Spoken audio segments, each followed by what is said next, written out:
here's the thing. Do you have a piece, everybody have a piece of paper nearby? And if you're on the phone, you can kind of just listen. But the bigger game, it's well, first of all, I'll just hold up the book. I wrote a book about it. And its primary philosophy is this. I've alluded to it now. Here's the key sentence. Playing a bigger game will design who you want to become. Playing a bigger game will design who you want to become. We've all heard this term, becoming. We all want to become something. We want to become successful. We want to become and remain relevant. I know for myself as a 62-year-old person, I am doing my best to remain relevant in the world. And until somebody tells me otherwise, I'm relevant. Right? There's a lot of people coming at me that, that's that whole thing is made up. I get to decide how relevant I want to be inside what's going on in the world. Right? Again, personal leadership. So this very simple model, I'm going to walk you through it. Can you guys see it on your screen? I'm going to hold it this way. And I'm also going to throw something. Let me just do a little chat. Sorry, it's going to throw this model into the chat room right now. Hang on here. Bear with me. Tech moment. Send good energy to the tech world. There we go. Okay, so it's in the chat. Did it go through, Millery? Yes. Okay, great. Okay, so here's the thing. It's a Tic Tac Toe Board to make it really simple. So it's like a game, bigger game. It's literally a game. Okay, 9 elements. And I'm going to walk you through these 9 elements, and you're going to know this language.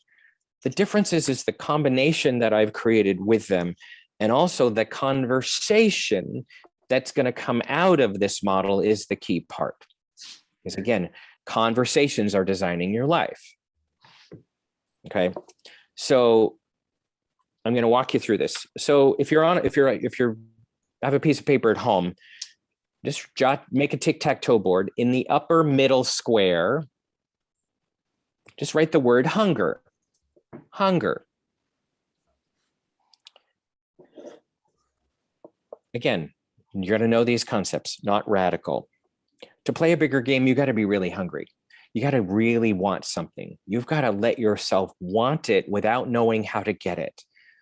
And the word inside that square is not want, it's hunger. This is a hunger that's deep. It matters. It's finding a cause, right? That has grabbed your imagination. And it's bigger than make a living. It's in the land of, I am pulled by this particular topic. It's grabbed me. It's grabbed my imagination. And it has said to me, I'm going to do something about this. Now, sometimes hunger comes to us because of something tragic. Sometimes it comes to us because I just care about it. And here's the thing about the hunger square. Imagine the hunger square. Imagine this word hunger is like on a volume dial. We can kind of turn it up. We can kind of turn it down. And here's what I've noticed over the years working with people. Most of us turn the hunger dial down. I won't want very much. I won't want to make that difference. It's too hard because I don't want to be disappointed if it doesn't happen. Most humans want to avoid the phenomenon called disappointment. We've got mad, sad, glad, upset, pissed off handled. We can be with those emotions really easily. But being disappointed is very challenging for people to sit with because I went for it, but it didn't happen. I want to avoid that feeling. Does that make sense? Again, let me just do a thumbs up or a Joanna, thank you for nodding. Okay, yeah, thank you, Kirk. Great. So hunger there's like, what are you really hungry for at this point in your life? And I'll give you an example of that. Again, want to make these somewhat personal. My dad retired. He's no longer with us, but he retired from General Motors. Actually, General Motors retired him early than he wanted to. It's one of those examples way back when in the early 80s. And he didn't have any hunger. He just existed. He didn't know where to put his attention. My mom kept saying, go find a hobby. Right. But he just didn't know what his hunger was. And I kept trying to have conversations with him, and he just hadn't spent a lot of time. And what does he really want? His wanter muscle was turned way down. So again, coach comes along and says, what are you really hungry for? That's why there's executive coaching. That's why there's coaching. People come and go, let's find out, what do you really want? So that's the hunger square. To the left of that square to the right of that square, as you're looking at it, here's the other term: compelling purpose. Compelling purpose. So this is your why. We've all heard that great talk, that TED talk, Begin with Why. It's your personal why. Whether it's you want to make more money, whether it's you want to make a difference, whether you're doing it because of your kids or your grandkids, whatever your why is, you gotta have to have a really good why, because when they have a really good why, your creativity with your what goes up. I'll say that sentence again. When you're really compelled by your why, the creativity with your what goes way up. Again, using some real life examples, we know if Steve Jobs hadn't been fired by his own company, we would not have the iPhone today. He was fired because he was a bad salesperson and he was a bad leader. They told him to get out. And he goes home and he has a depressed year, if you read his life story. And he said, I'm not done. I have to figure this out. And he got really clear on his why. We know how the rest of the story plays out. He came back into the system at Apple, and he finally becomes CEO, and he invents the phone. He helps invent the phone, as we know. But that's an example of, out of the circumstance called you're fired, his why got louder. So I'm inviting you to think about, what is your why? Because we spend a lot of time in the what. Okay, next square. I'm going to go through these really quick. The term is GULP, G-U-L-P. It's under the compelling purpose square. G-U-L-P, a very scientific term that what it means is, oh my gosh, I don't know if I can do, I don't know if I have it in me, but it must happen. So the GULP square represents a level of fear and excitement at the same time. Some of you might know this, but fear and excitement are the exact chemical nature in the body. The same chemicals are released when we experience fear and when we experience excitement. How many of you have ever been on a roller coaster over the years in our lifetime? Roller coaster moments, right? Terrified. Oh my, what? I do it with my niece every once in a while. Like, oh my, what was I thinking? I'm freaking out. And I get to the end of the ride, and what do I want to do? I want to get back down again. So this is the square of excitement, and this must be, but I don't know how at the same time. It's got to have that sort of wow energy to it most of the time. Not all the time, not every single day. Right. Okay, I'm going to go through these squares a little faster because we're going to turn it into a breakout section. I'm going to go up to the upper left-hand corner. Comfort zones. Comfort zones. Again, this came out of talking to thousands and thousands of people over the last 30 years of my life. People who are the most successful are aware of their comfort zones. They're not judgmental of their comfort zones. They're aware of them. And in our culture, comfort zones generally means bad. They're not good. And I want to give a new perspective on that term. In this context, in playing a bigger game, comfort zones means, or the question to ask is, do they serve me or not? Does it serve me or not? Eating a great piece of chocolate serves me about every 5 days. Every hour, 5 pieces of chocolate, not so much. Really simple.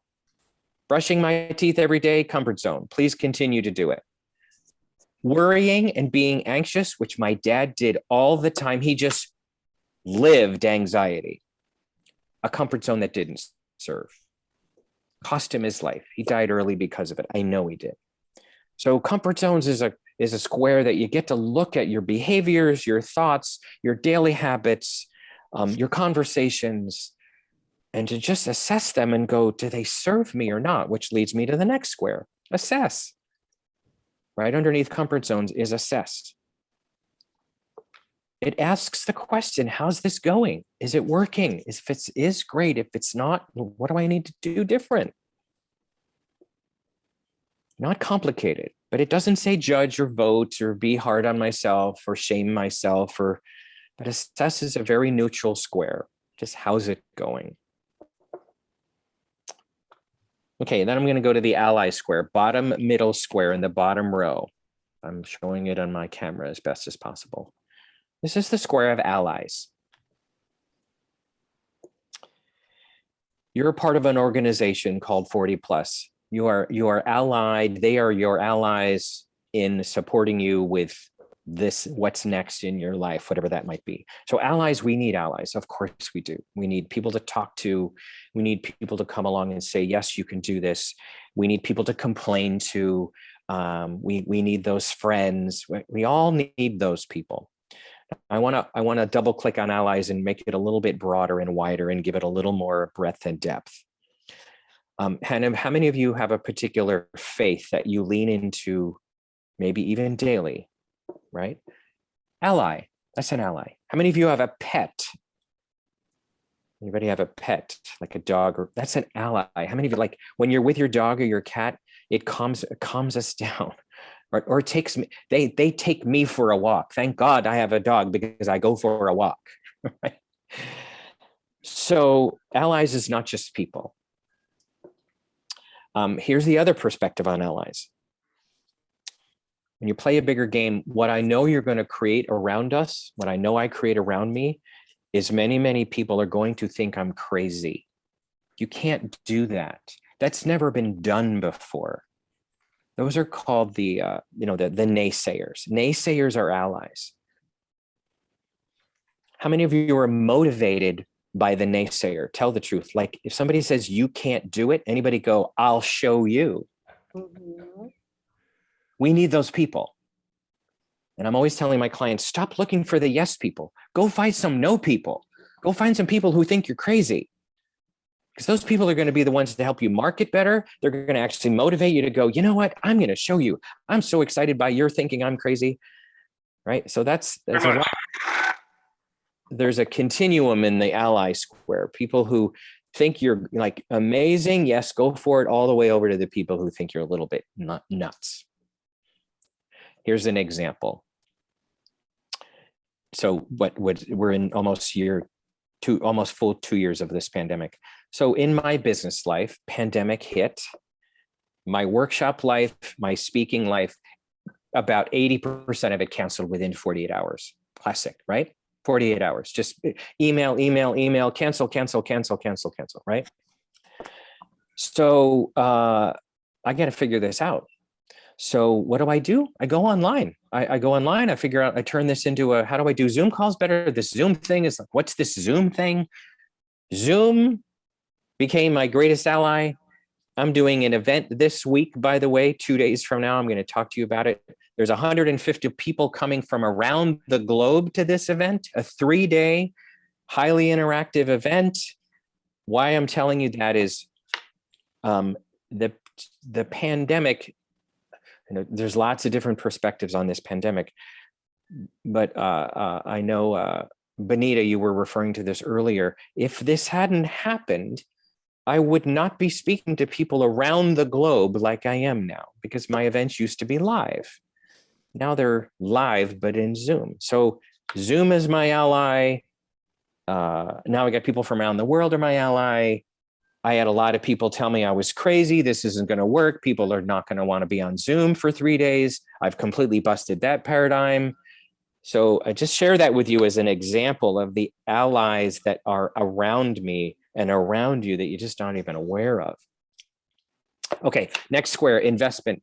Bottom right square as you're looking. When you play a bigger game, you got to invest in it. And that's, time and money are the number 1 and 2 investment answers, right? And they're also the number 1 and 2 comfort zones when I work with a lot of teams and organizations. Well, we don't have enough time. We don't have enough money. We don't have enough time. We don't have enough money. Become the greatest investments, also the biggest comfort zones. Investments also are how you're doing at taking care of yourself, because you are the bigger game player, right? Do I need to invest? I mean, here's an example. I wanted bigger game, the philosophy in the world. I had to invest in producing this book, right? I had to sit down and actually write this thing, hire a ghostwriter to help, get it published, right? And it's an example of if I wanted this philosophy in the world, which was my bigger game, is to get this philosophy into the world, I had to invest in it. Not complicated. Pretty simple, straightforward square. Okay, sustainability, next square, bottom left. This is about designing your bigger game, designing your good work, designing your life, if you will, that it could go on without you. A great example of this is this organization, many of you know of it, Mothers Against Drunk Driving. Anybody know Mothers Against Drunk Driving, right? Global chapters, right? Anybody know the names of the founders anymore? Doesn't matter. It's a sustainable system, but 2 mothers out of incredibly tragic situations decided to do something about it. That's an example of a bigger game. Birthed it, created it, global chapters, we all know. So that's sustainability, designing something that it could go on without you if it wanted to, not that it has to. This square also refers to taking care of you. I'm going to be a little bit bold here. How many, like during this pandemic, the self-care and working out and eating right and sort of exercising has actually gone down? To tell the truth. Ironically, we had more time for it to go up. Mm-hmm. Isn't it so interesting? Right. We actually had more time to take better care of ourselves.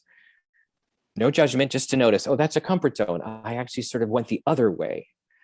Fascinating, right? But sustainability is taking care of ourselves like nobody's business, because I mean, I'm the player. I'm the one. I got to figure this out. I got to take better care of myself, because I'm playing a bigger game.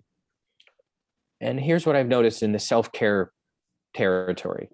People will take better care of themselves for something outside of themselves more than for themselves.